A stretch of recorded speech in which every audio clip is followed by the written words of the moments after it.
are these people? Hope everybody had a good break and is doing well enough throughout the psyops that we're going through season, and trying to keep your head straight, because they are trying to distract us with so many different narratives. And that kind of plays perfectly into our last article, which is an article that the two of us wrote, actually. We wrote it over the break and published it after New Year's because we wanted to get through all the year in review, best of type of stuff that a bunch of people had put out. All right. But what we wanted to let people know, and we've been kind of, I don't know, I feel like a Debbie Downer when I talk about this kind of stuff, but at the same time, it's important because we're getting ourselves bogged down into distractions. We're wasting time focusing on things that aren't going to be able to change very much or stop us from building things while we're focused and distracted on this stuff. So, in that vein, we wrote this article, and I gave it a couple of different titles, and I settled on Don't Feed the Trolls. Lots of people stuck on podcaster drama, duopoly distractions, and engagement bait. I don't think that's too much of a surprise to the people that are watching here, but I made this little graphic I thought was adorable. I made it using Substack, by the way, has AI built into it now. So if you go to, yes. Coming to a Substack newsletter near you. Thank you. If you go to Substack and you go to add a photo, one of the options is to have AI create an image. And then I took that image, dropped it into Canva, added the text with it, and blurred out the background to re-suggestion, added a glow to it, and kind of played with it a little bit. But I love the way it came out. But I'll start out saying we've seen some accounts in media, not just social media, but in media in 2024 who found their niche. Reactionary content, or debating the idiot of the month, or engagement farming. They post videos, memes, and content designed to upset whole groups into fighting each other in the replies just to have their amount of comments, likes, and reposts go up. A lot of these are just like copy-pasted breaking news of whatever will spark the next culture war viral psyop sensation. There's that word again. Often you'll see a screen cap of a headline and a photo with no reference or link to where the actual article came from. So you can't even read where it came from, which may have contradictory stuff inside it. So this article is really a plea to do your own discerning, to start asking the hard questions for yourself, and to, as Reef talked about, fundamentally change your approach to how you engage with others online. I find myself guilty of this often, and I think a lot of us do, because you want to get the zinger in there.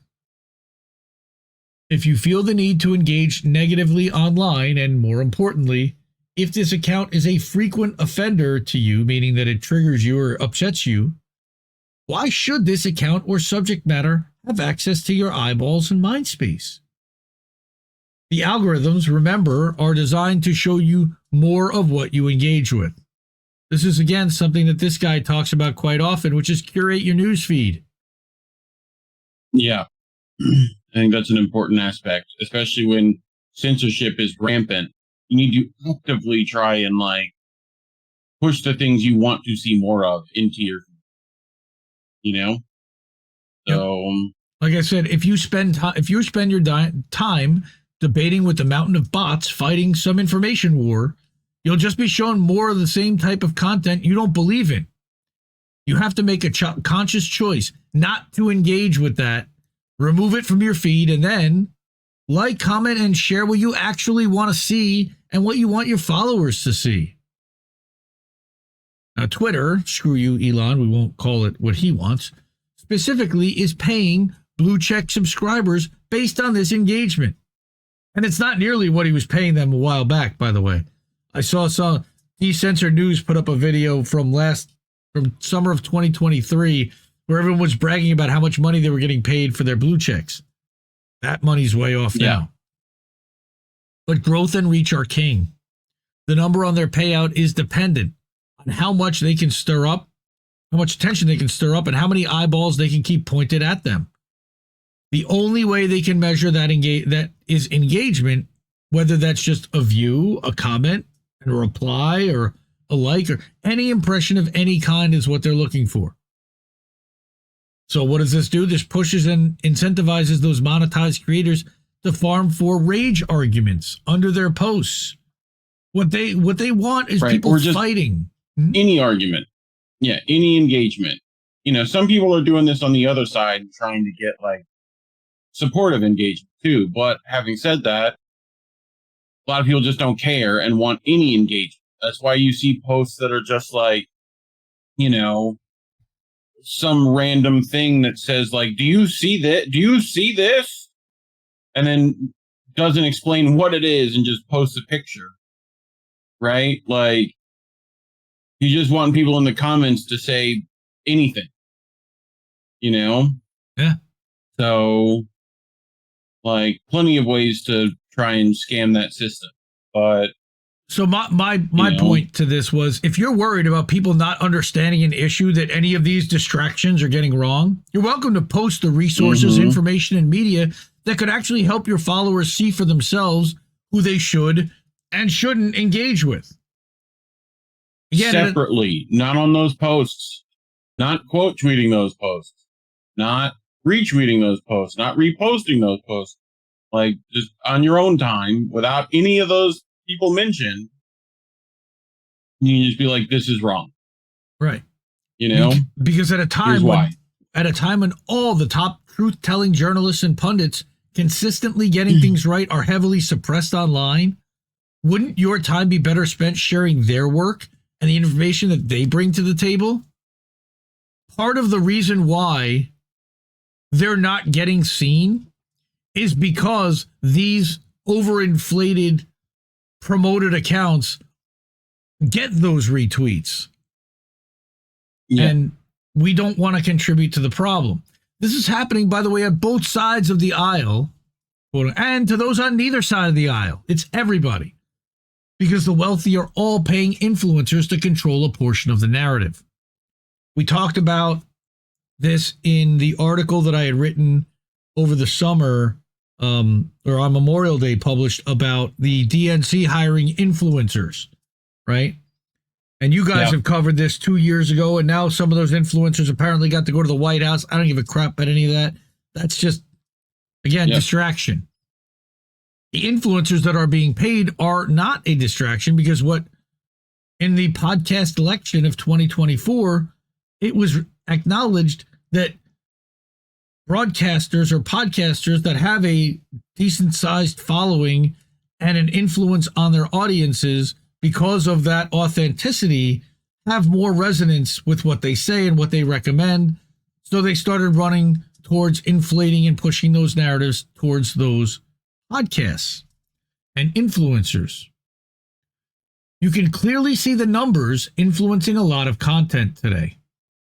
Even those well-meaning creators like us get plenty of false positives when focusing on any of the distractions.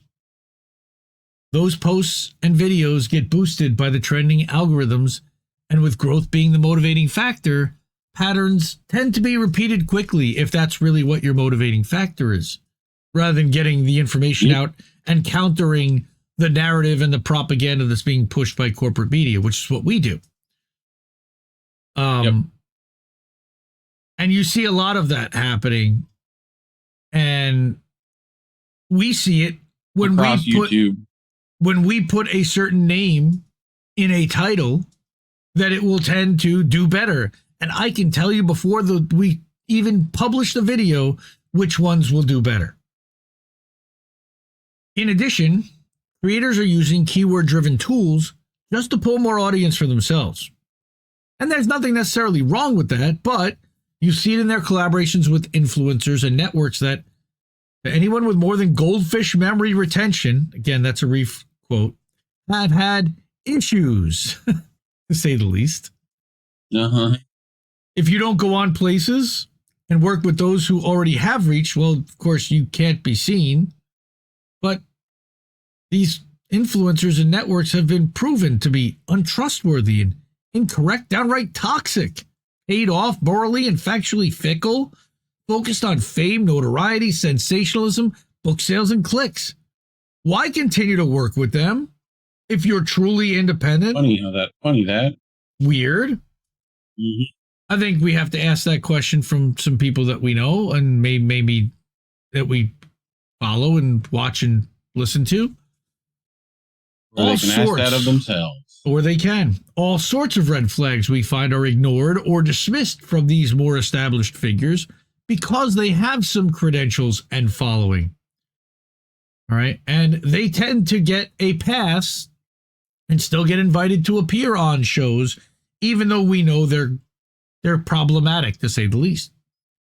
Then, of course, you have the free marketplace of ideas crowd who like to, again, give each other a pass if it suits each creator's particular needs because they have on and talk to people with whom they mostly disagree. But those they disagree with are then assigned false equivalency to the grassroots people focused on getting the story right that the creator might also talk to, if at all. And that also is Reef's thing, is that what you find is that the people that do this, they don't want to talk to grassroots people because it exposes that the other people they talk to are full of shit. Yep. So here are some red flags to look out for. People who once worked for politicians or were part of the legacy media or rocketed to notoriety out of the blue. Anyone know any people like that? Yep. Quite a few. People who seem to be given scoops hot off the typewriters at Langley. That's a nice line written by Reef over there. Thank you. People who tend to show up at all the wrong times at all the right places to stop people who are fighting the powerful or even thinking about fighting the powers that be. I can think of a few ops over time that have seemed to end up putting their little 2 cents into trying to ruin something that was trying to be organized. Distracting COINTELPRO type of stuff. Golden Monarch, if you're out there, people still pushing crypto. Yes, brother. People still pushing crypto. Red flag. Also, people who peddle electoral solutions of any sort, especially at the federal level, given that we know the Princeton study has said that we have no power because we have no money. And of course, like we mentioned earlier, people who've already been exposed time and time again, but somehow are let back in because, well, they did good work on blah, blah, blah. No, there's a reason why we kicked them out of this to begin with. The other thing I put in here is it's weird wording, so we took it out, but the falsely persecuted, that, they're, the most censored, and, but really they still continue to get reach and paid and, nothing actually happens with their persecution. Unlike when people legalism, they get, money taken from them and thrown in jail and, censored and you don't see them, they're heavily suppressed, that kind of stuff. Right. So my plea is that we are begging you, don't waste your time on these distractions, ops, and duopoly and electoral-focused clowns. Their entire goal is to redirect and dissipate energy fostered from anger at the real stewards of the current system that made them wealthy and put them in power and gave them that influence. Their motivation is to act empathetic while pushing the status quo for as long as possible, or solutions that they know won't work and will drive you back into electoral solutions. You're not dunking on them, and you're not exposing them. I can't stress that enough. Especially if they have a bigger platform than you do. You're not exposing them. Right. On the off chance that you do have a bigger platform, why would you help them get more attention than they normally get? Why? Why? Why? The only thing the trolls require to be relevant is your attention. Yep. Remember, this is the power that you give them. The minute you stop playing their game, they lose.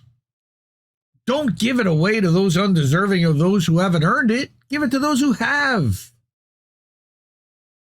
There is an entire Whoever industry. you think that is. Whatever you think that is, right. Right. But again, it's kind of funny because Elmo is pushing positivity. We're pushing positivity right after we write this in a different way. Exactly. In a different way, but positivity in the way that don't engage with these ops that he's pushing. Right. Because all he wants to do is get you pissed and keep you engaging and fighting on his fucking platform. What you should be doing is organizing or doing what Charlie Robinson did this week. And I'll talk about that in a second. There's an entire industry driven by keywords centered around this rage bait engagement farming or the need to feel politically superior or just superior in general. We're all for exposing the powerful here, but punching up. Most of the time, these accounts and personalities are only names that, as Reef contends, a very small circle ever even knows or sees. Right? The average person is too busy and preoccupied surviving life to even think about the long list of corrupt politicians and news anchors and elected officials and political influencers that the majority of people online spend their time and energy exposing. Go ask a normie. Right. Go ask a normie who I don't even want to say the name is. Any of those, I know. Yeah, like I don't want to use any of the names. I was about to, and it. Right. Who Chanda is, and they won't know most of the time. Right. Exactly. Most of that same list has no real power other than their influence or whatever laws and policy the real masters that we should be calling out order them to enact. Even the politicians are part of that. They're just mouthpieces for corporations and the owner class. One more thing. And this is going to get some people very upset with us, but I don't give a shit. Mm-hmm. Creators who use the clickbaity titles and words like owned, destroyed, humiliated, with those same idiots' names in all caps sprinkled between those rage-baity click words are also part of the problem. I'm going to repeat that because I think that's pretty important. Creators who use clickbaity titles and words like owned, destroyed, and humiliated with those same idiots' names in all caps sprinkled in between them are part of the problem. They're trying to grab your attention to replace the gap that corporate media is left open by sucking so badly. Please don't fall for that drama. What are those creators actually informing you about? Nothing. They're recapping what happened on another show and then giving their hot take on it, which, if I really cared that much, I'd just watch for myself without the filter and analysis. No thanks. Pay attention, moron. The other argument that we've heard, and the only other argument for why are we even addressing these idiots still, is that it's fun and we're having a good time and we want to laugh at the stupid, but who's it really helping? Is it really fun? Is it really funny? Some people, they say it's funny, but there's plenty of actual fun activities, which would be far better time spent. Plenty of other material for jokes, plenty of actual powerful people to mock and expose, but you have to think bigger. Again, punch up. Some of these clown show podcast hosts, who cares? We could name plenty of real names. up. Yeah. Like the uppest of up. Like Michael no Saylor, one's like talking about the Rothschilds. actual. Right. Bilderberg Group. All They're all right. just yelling at the pawns on the board. We could name plenty of names. We could list the most egregious, but it would only get them more attention, and we don't want to do that. Bottom line is that it doesn't matter exactly who we would have in mind, because everybody's got different people in mind here, I would guess. We all get different curated news feeds. As a reminder, this article is just more of a plea to do your own discerning. Start asking those hard questions yourself and change the base way you think about how you engage online. It will improve your mental health almost instantly. Promise. Yep. Now, we watched a video, and I should probably go find the video so I can put it in chat. Right? About this very similar thing in the gaming industry, right? Gaming news industry. Yep. Which I know is not everyone's cup of tea. But I think it had much more broad implications and talked about a lot of literally the exact same things we're saying, and pretty much the same conclusion that they came is that people are going to have to change the way they engage. Right? It's like the media literacy required. You have to be borders on paranoia. Like, you have to be paranoid about it. There's no one to trust, you know? So ask all the questions. And multiple sources. You've got to have multiple sources. And what you're going to see in vetting data across multiple sources is that there's common data across all of them and that there's variations between them. And then vetting who's got the most accurate variations tends to be who's the best connected and who gives you the best stuff. But yeah. And just put that in the chat for people, and you can put it in the description of the clip. But people should go watch that. I mean, it's an hour 40, so feel free to bump up the speed. Yep. Surfing Yeti Gone Bad over on Twitch, over on where's Rumble? Yeah, you're on Rumble. That is pretty positive. Happy New Year. Your goodness shines through. Fuck Elon, by the way. Thank you. Thank you. You too. Appreciate that. Appreciate you being there. By the way, Rumble turned on channel subscriptions. We are demonetized on YouTube, but we are not demonetized on Rumble. Don't do a Rumble rant. I did an article and thing about how Rumble rants charge 50% fees to the creator before you even pay Stripe. But Rumble rants, they give you 100%, and it's $5 a month for a channel subscription. So get a channel subscription over at INN or at any of my channels. Also, you can pick up. And now also INN8, the OCHO has its own channel, which you can get a subscription for.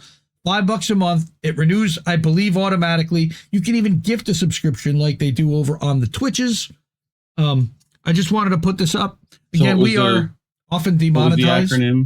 Oh, go ahead. We're often demonetized. So I wanted to mention that we do have ways to help out the network and appreciate that. Cash App, Ko-fi, PayPal, and INNnewsletter.com are the ways to do that. But sorry, go ahead. Go back to the video you were talking about. Yeah, I was just going to talk about that acronym that you mentioned or started to. The I'm vain, independent sources, multiple sources, verification, INVAIN or authoritative, informed sources. Yeah, I'm vain. IMVAI. Authoritative, informed sources, and names. So that's the things you need to even start to understand an issue, So everyone's just immediate reactions to things are probably not the best.